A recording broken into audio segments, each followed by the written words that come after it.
Akibat bentrokan antar warga Kelurahan Sulamada dan warga dari Kelurahan Takome Ternate, Maluku Utara. Bentrok diduga akibat konflik tapal batas desa.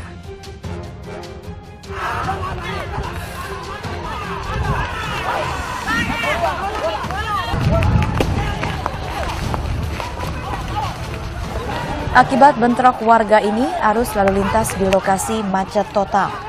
Aksi saling melempar batu yang berlangsung hampir 1 jam. Bentrok warga baru berakhir setelah puluhan aparat TNI Polri serta para tokoh Kesultanan Ternate ke lokasi untuk melerai kedua kelompok warga. Akibat bentrokan tersebut, 3 rumah milik warga Takome rusak. Seorang warga terluka dan sebuah sepeda motor rusak. Diduga bentrok terjadi karena persoalan batas desa. Sementara ratusan petugas disiagakan di perbatasan 2 kelurahan untuk menghindari bentrokan susulan.